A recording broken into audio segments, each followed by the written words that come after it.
అందరికీ praise the lord.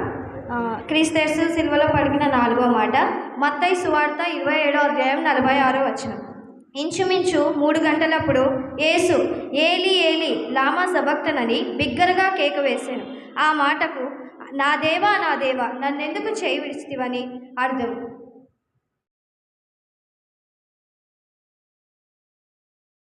శుభాకాంక్షలు తెలియజేస్తున్నాను. ఇది అందరం ప్రార్థించుకుందాం. పరిశుద్ధుడా పరిశుద్ధుడా పరిశుద్ధుడా, ప్రేమగల తండ్రి, దయగల రాజా, నీ పరిశుద్ధమైన నామను బట్టి ప్రభా నీకే వెళ్ళలేని స్థుతులు స్తోత్రం చెల్లిస్తున్నాం ప్రభా. ఇదిగో తండ్రి, ఈ దినము ప్రాముఖ్యమైన దినము తండ్రి, ఈ శుక్ర దినము ప్రభా. ప్రపంచమంతా కూడా తండ్రి ఇదిగో తన ఈ దినమును జ్ఞాపకం చేసుకొని చుండగా తండ్రి అనేక మందిరాల్లో ప్రభా నీ కార్యములు చేస్తున్నందుకు నీకు వందనాలు స్తోత్రములు చెల్లిస్తున్నాం ప్రభా. ఇదిగో తండ్రి మధ్యాహ్న సమయంలో ప్రభా బిడ్డలు ఇప్పటి వరకు తండ్రి ఇదిగో మాట్లాడిన 3 మాటలను బట్టి నీకు వందనాలు స్తోత్రం చెల్లిస్తున్నాం తండ్రి. ఆనాడు ప్రభా కలవరి సిలువలో తండ్రి ప్రతి మానవుని కొరకై తండ్రి నీ రక్తాన్ని చిందించినావు ప్రభా. నీ రక్తం ద్వారా తండ్రి మానవుని ప్రతి పాప నుండి విడుదల అనుగ్రహించి ప్రభా ఈ సాక్షులుగా నిలబెట్టుకున్న విధానాన్ని బట్టి నీకు వందనాలు స్తోత్రం చెల్లిస్తున్నాం ప్రభా.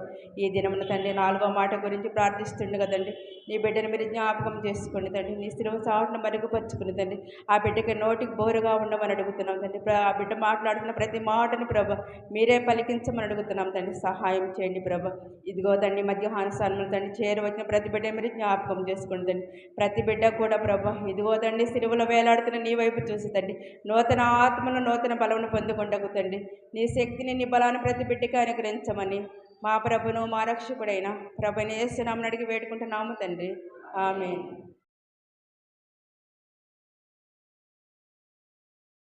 ఇప్పుడు వచ్చిన మీ అందరికీ గుడ్ ఫ్రైడే శుభాకాంక్షలు. సిలువలో యేసుక్రీస్తు ప్రభువు పలికిన 4వ మాట గురించి మాట్లాడుకునే ముందు చిన్న ప్రార్థన చేసుకుంటాం. మహాపరిశుద్ధులకు పరలోకపు తండ్రి, మీ ఘనమైన పాదములు పొందుతుంది. గుడ్ ఫ్రైడే సందర్భం ప్రభా యేసుక్రీస్తు ప్రభువు ఆ కలువరి సిలువలో పలికిన 7 మాటల గురించి ప్రతి ఒక్కరు మేము తండ్రి నేర్చుకుంటుండగా ప్రభా మాట్లాడుతుంటున్న ప్రభా మాట్లాడే ప్రతి ఒక్కరిని దీవించండి తండ్రి. మీ జ్ఞానాన్ని ఇవ్వండి తండ్రి. 4వ మాట మాట్లాడుతుండగా ప్రభా నా స్థానంలో మీరునండి ప్రభా తండ్రి. నేను నిలబడి ఉన్నాను తండ్రి, నాలో మీరు మాట్లాడమని నాకు ధైర్యాన్ని ఇవ్వమని మీ జ్ఞానాన్ని నాకు ఇవ్వమని నజరేయుడైన యేసుక్రీస్తు ప్రభు వారి నామములో అడిగి వేడుకుంటున్నాను తండ్రి. ఆమేన్. యేసుక్రీస్తు ప్రభువారు సిలువలో పలికిన 4వ మాట ఆల్రెడీ చదువుకున్నాం. మత్తయి సువార్త 27వ అధ్యాయం 45వ వచనం. అదేవిధంగా మార్కు సువార్త 15వ అధ్యాయం 34వ వచనం కూడా మనం అదే వాక్యాన్ని చూస్తాం. దయచేసి బైబిల్ ఓపెన్ చేసి మార్కు సువార్త 15వ అధ్యాయం 34వ వచనం చదువుకున్నాం. యేసు 3 గంటలకు ఎలోయి ఎలోయి లామా సబక్త అని బిగ్గరగా కేక వేశాడు.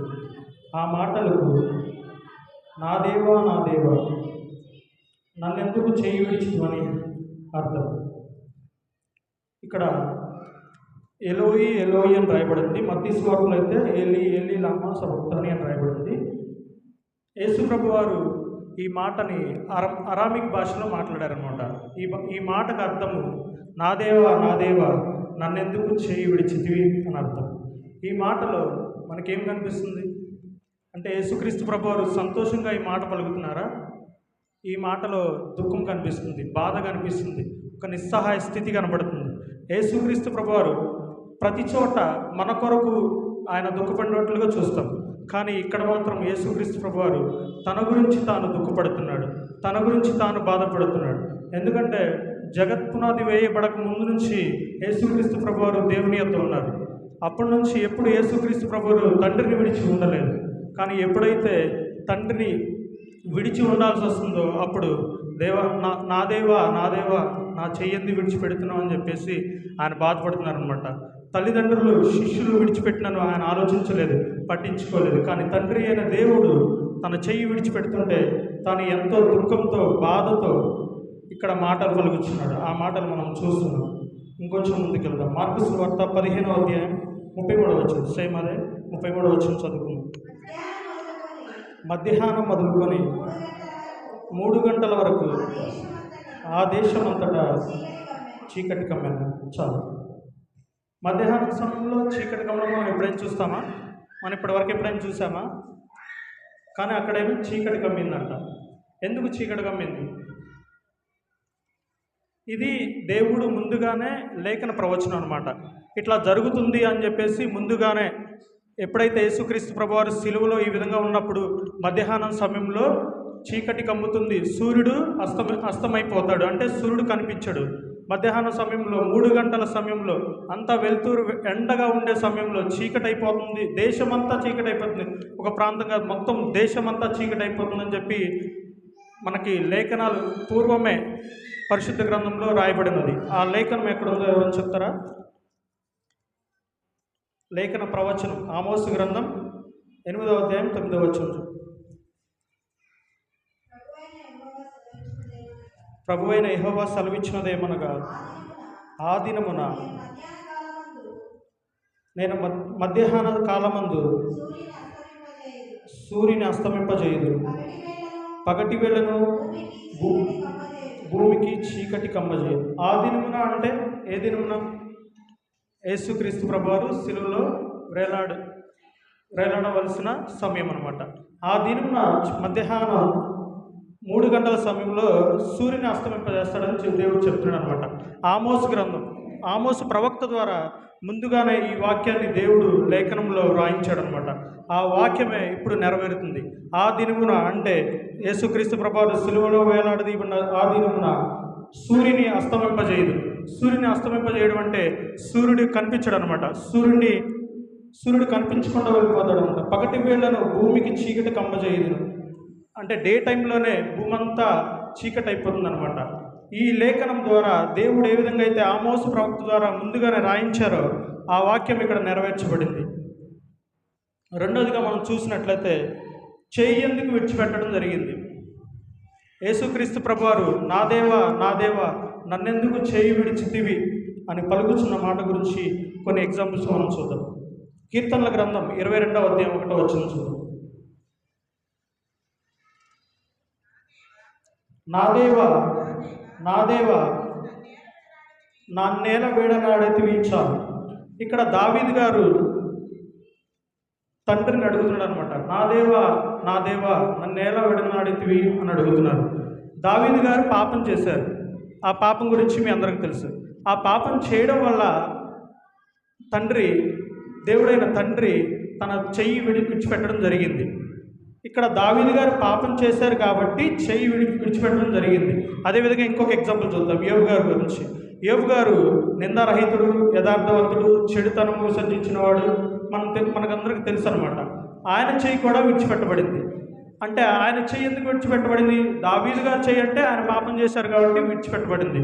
కానీ ఇక్కడ యోబు గారు నిందారహితుడు, చెడుతనం విసర్జించినవాడు, యథార్థవంతుడు, ఆయనను ఈయన చెయ్యి ఎందుకు విడిచిపెట్టబడింది? దేవుడు ఈయన యొక్క విశ్వాసాన్ని పరీక్షించడానికి ఈయన చెయ్యి అనేది విడిచిపెట్టబడింది. మరి యేసుక్రీస్తు ప్రభువారు చెయ్యి ఎందుకు తండ్రి విడిచిపెట్టడం జరిగింది? దావీదు గారంటే పాపం చేశారు, యోబు గారంటే తన విశ్వాసాన్ని పరీక్షించడానికి చెయ్యి విడిచిపెట్టబడింది. మరి యేసుక్రీస్తు ప్రభువారు చెయ్యి తండ్రి ఎందుకు విడిచిపెట్టారు? అంటే పాపం ఏమన్నా చేశారా? ఆయనలో ఏ పాపం లేదు. ఆయన విశ్వాసాన్ని పరీక్షించాల్సిన అవసరం ఉందా? లేదు. మరి ఎందుకు చెయ్యి విడిచిపెట్టారు? దానికి ఆన్సర్ మనం ఇప్పుడు చూద్దాం. యోహాను సువార్త 3వ అధ్యాయం 16వ వచనం.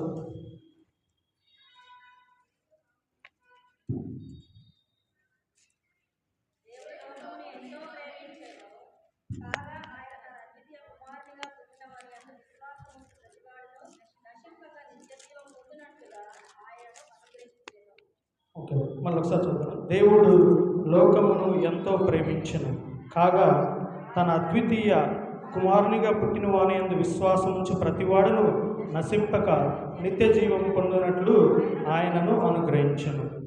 లోకము తన కుమారుని ద్వారా రక్షణ పొందుటకే కానీ లోకమునకు తీర్పు తీర్చుటకు దేవుడు ఆయనను లోకంలోనికి పంపలేదు.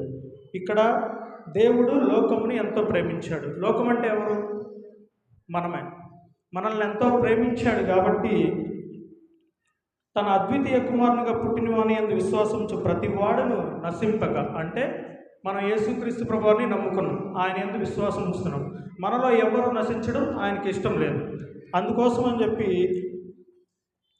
అక్కడ ఏమంటున్నాడంటే నశింపక నిత్య జీవం పొందినట్లు ఆయనను అనుగ్రహించను. అనుగ్రహించడం అంటే ఆయనను మనకిచ్చాడు. ఆయన చెయ్యి విడిచిపెట్టకపోతే మనకి పాపక్షమాపణ లేదు.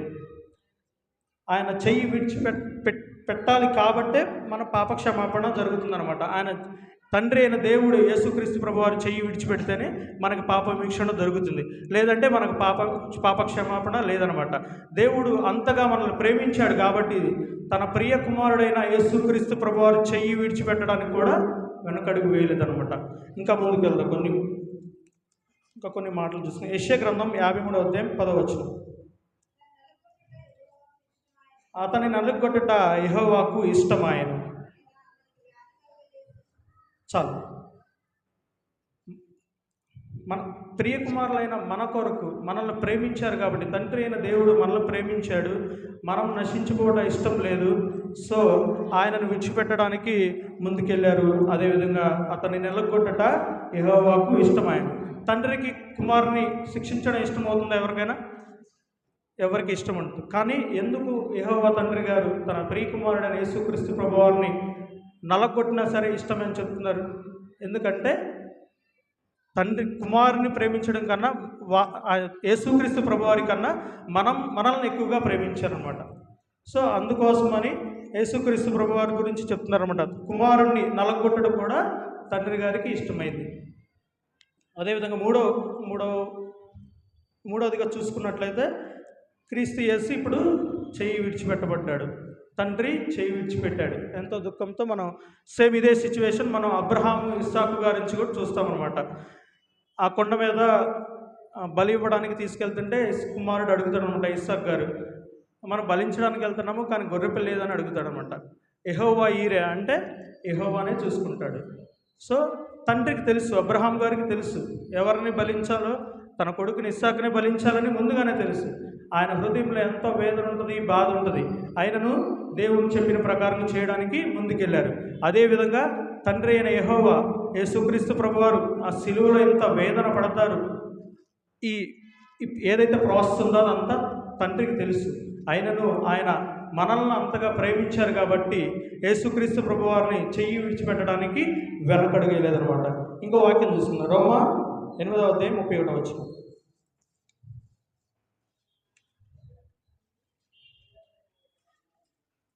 రోమా 8వ అధ్యాయం 31వ వచనం. ఇట్లుండగా ఏమందుము, దేవుడు మన పక్షమునుండగా మనకు విరోధి ఎవడు? తన సొంత కుమారుని అనుగ్రహించుటకు వెనుక తీయక మనందరి కొరకు ఆయనను అప్పగించిన వాడు ఆయనతో పాటు సమస్తమును మనకు ఎందుకు అనుగ్రహింపడు? దేవుడు మన పక్షంలో ఉండగా మనకు విరోధి ఎవరు అంటున్నాడు. దాని తర్వాత తన సొంత కుమారుని అనుగ్రహించుటకు వెనుక తీయక, సొంత కుమారుణ్ణే మన కొరకు మరణించడానికి, మన కొరకు మనం చేసిన పాపముల కొరకు, మన పాప క్షమాపణ కొరకు తండ్రినే కుమారుణ్ణే ఇవ్వడానికి వెనకడుగైన దేవుడు ఏమంటున్నాడు ఇక్కడ? మనందరి కొరకు ఆయనను అప్పగించిన వాడు ఆయనతో పాటు సమస్తమును మనకు అనుగ్రహింపడా? ఇక్కడ క్వశ్చన్ మార్క్ అనమాట. కొడుకునే ఇచ్చేస్తున్నాడు, సమస్తమును నేను అనుగ్రహింపనా మీకు అని అడుగుతున్నాడు దేవుడు. సో దేవుడు ఎంతగా మనల్ని ప్రేమిస్తున్నాడో చూడండి. సొంత కుమారుడిని ఎవరైనా ఇస్తారా? మరణించడానికి సిద్ధపడతారా? మరణించే విధంగా చేస్తారా? మన పాపముల కొరకు మనల్ని అంతగా ప్రేమించారు కాబట్టి సొంత కుమారుని ఇవ్వడానికి కూడా వెనకడగలేదు. అలాంటి సొంత కుమారుడే నేను ఇవ్వడానికి వెనకడగలేదు, మీకు సమస్తమును మేము అనుగ్రహించనా అని దేవుడు అడుగుతున్నాడు. సో దేవుడు మన కొరకు ఏదైనా సమస్తమును అనుగ్రహించగలడు. కుమారుని అనుగ్రహించాడు, సమస్తమును అనుగ్రహిస్తాను అని చెప్తున్నాడు. ఇంకా ఇప్పుడు చెయ్యి విడిచిపెట్టబడింది. తండ్రి అయిన దేవుడు యేసుక్రీస్తు ప్రభువారు చెయ్యి విడిచిపెట్టారు.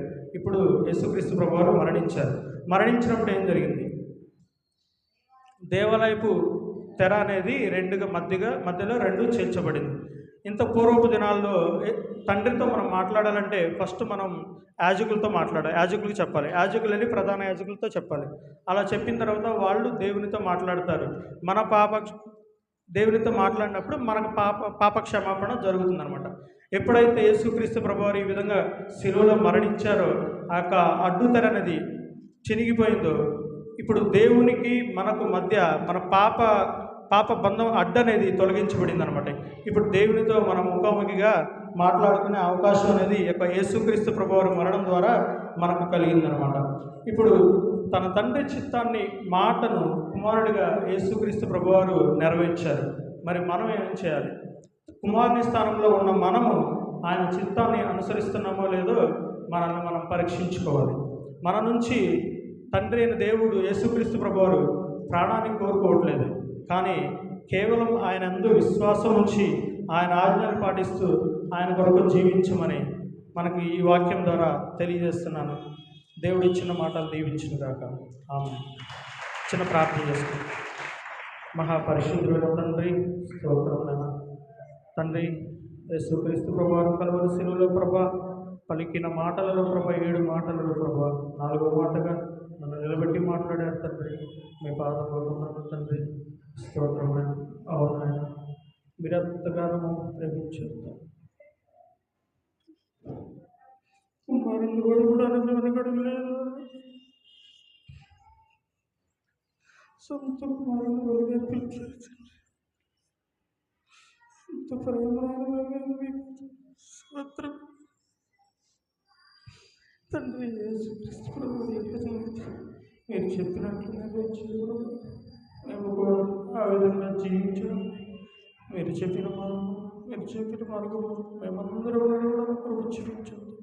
ఇక్కడ కూర్చున్న ప్రతి బిడ్డను జ్ఞాపకం చేసుకుంటూ మా పాపములన్నింటినీ కొట్టివేయండి తండ్రి. మాకు నూతన హృదయాన్ని, నూతన జీవితాన్ని దయచేయండి తండ్రి. ఎప్పటి నుంచో వాక్యం వింటున్నప్పుడు దాన్ని మేము మారుమనసు పొందలేకపోతున్నాము. ఈ పాపంలో చేస్తున్నప్పుడు ఇక్కడ వచ్చి మా బ్రతుకులు మార్చుతూ మాలో మీరు ఉండండి ప్రభు. మీ సహాయం ఇచ్చి మీ కృపతోడుగా వచ్చి ఒక చిన్న ప్రార్థన మీ పాత సమయంలో చేయొచ్చు. నజరేయుడైన యేసుక్రీస్తు ప్రభువుని అడిగి వేడుకుంటున్నాను ప్రభు తండ్రి. ఆమె సమయం ఇచ్చిన పాస్టర్ గారికి